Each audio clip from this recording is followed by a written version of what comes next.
Quick update regarding the current book I'm writing at the minute, which is The Little Big Man, Mickey Duff.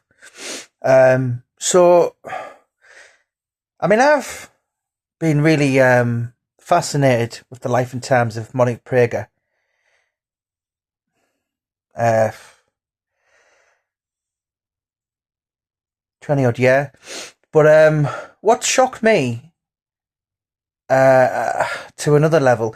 So, I've interviewed 3 Americans in the last month.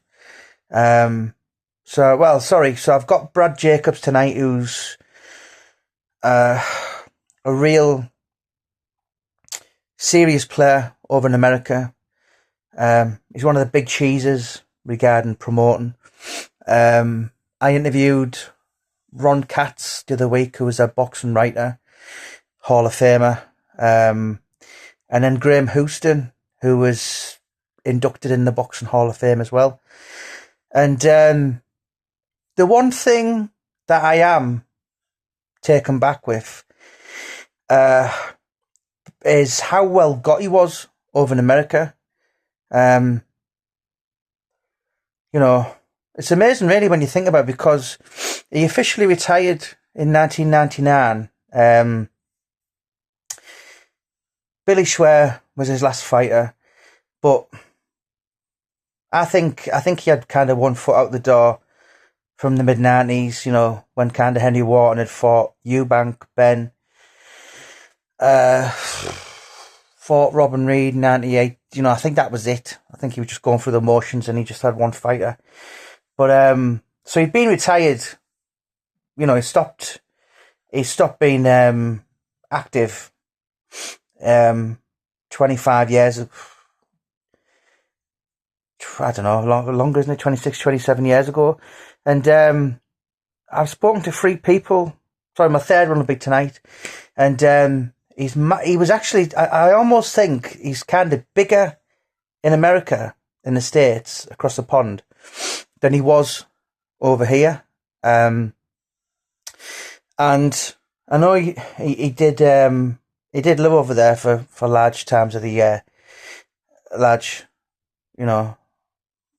amount of time, but couldn't leave the hustle and bustle of London. I know he spoke about retiring, going to Israel, but he was a Cockney, wasn't he? He was a Cockney, and he's from the East End. Doesn't get any more Cockney than the media will tell you. He boxed out of Aldgate, but he was very much excuse me, I've just finished work. Hanbury Street, which I suppose is Spitalfields. I suppose most people would class it as Whitechapel. But he was an East Ender, and of course he lived in Marble Arch, so he lived in the West End. So he's very much a Londoner. And Samuel Johnson said, when a man gets tired of London, he gets tired of life, because there is in London all that man needs in life, basically. And I could never seriously see him retiring. But my point of this story, this video, is how kind of huge and well thought of he was over in America. I've actually researched, and Customato, Mike Tyson's trainer, he called Mickey Duff the greatest matchmaker in the history of boxing. That is a huge. Customato was, he was obviously Mike Tyson, but before that he was behind Floyd Patterson, a serious name. So that's just literally like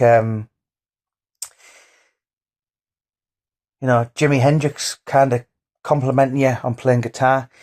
I know he ruffled a few feathers over here, but as I said, I'm really surprised how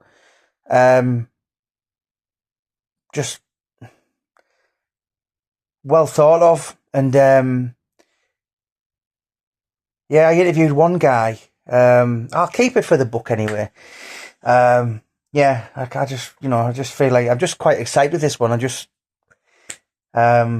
just enjoy researching it and talking about it, and I just wish I could have met him.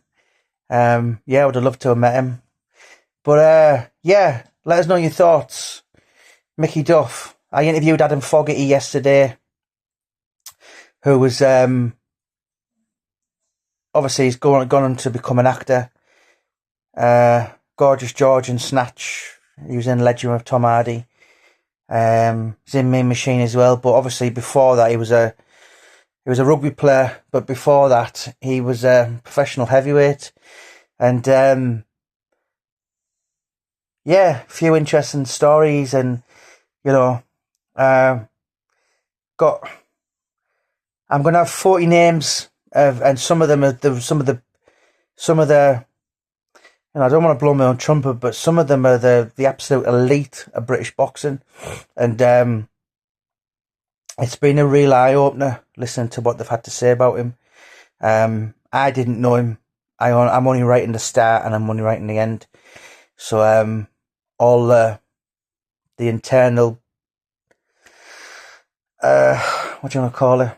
The guts of a book, the juicy bits, if you like, from people who knew him. Various stages, your Duke Mackenzies, your Jim Watts, your Barry McGuigans, to your Sky Sports commentators, Ian Darks and Jim Rosenthal, and yeah, it's not going to be he did quite have a nasty streak as well, so I'm told, but yeah, it's going to be kind of cover, and you will find out basically who was the real Monic Prager, aka Mickey Duff. But yeah, he was one thing that Kelly Maloney said to me was, he said, I would have loved to have been in a room just to watch Mickey Duff negotiating with Don King. They were thick as thieves then. I know they actually stopped speaking at I'm getting old and haggard. Just finished work. I'm so tired and ratty. I've got the charm of a rattlesnake. I've got a bad hair day. Yeah, I look like calling my hair for a grenade. But what was I going on about?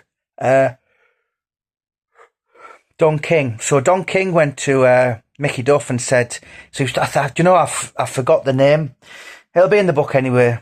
Done that research. It was one of Don King's top prospects, and this guy went on to become a huge name in boxing. But anyway, he asked Mickey Duff for an opponent, and Mickey Duff put this guy, and Mickey's fighter beat him, and basically Don King never spoken to him for 4 years because he was convinced that it was Mickey pulled a fast one.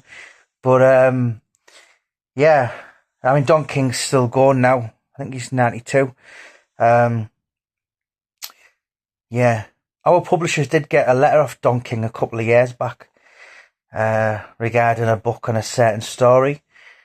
But yeah, I won't go into that because I'll get told off.